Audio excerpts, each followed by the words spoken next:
Tentez de maîtriser vos pensées simplement par un effort de volonté personnelle. C'est extrêmement fastidieux. Je ne sais pas si vous allez vraiment arriver à quelque chose ou si vous y arrivez, hélas, ça va être temporaire.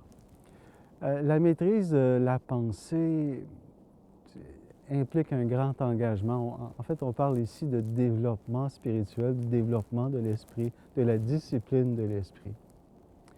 Nos pensées sont dépendantes de notre état émotionnel, puis de l'état de notre cœur. On sait que le cœur mémorise les émotions. Alors, si vous êtes porteur d'anxiété, de soucis, si vous vivez beaucoup de stress dans votre vie, bien, tout ça s'imprègne dans votre cœur, puis bien sûr, créer de l'agitation mentale. Ce serait extrêmement difficile de discipliner vos pensées et de les orienter positivement quand le cœur est anxieux.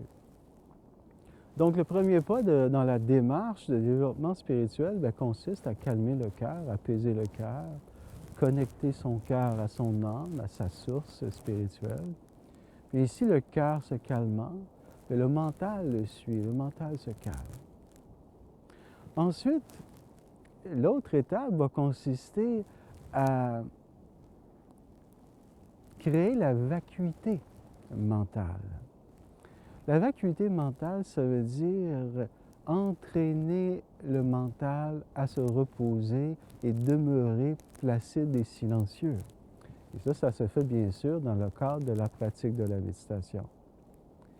Lorsque le mental ou l'esprit est entraîné à la vacuité, eh bien, il s'épure, il s'allège, il devient de plus en plus facile à maîtriser, à diriger.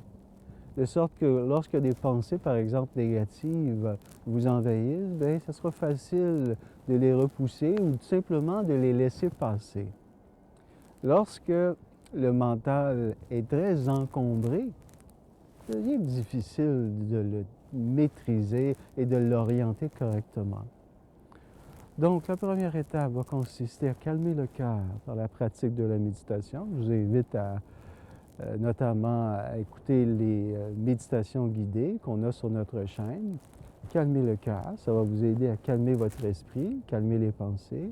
Et dans un deuxième temps, orienter votre mental vers le grand silence, qu'on appelle la vacuité. Lorsque votre mental sera habitué à être silencieux, eh bien, vous aurez franchi une étape importante dans la maîtrise de vos pensées.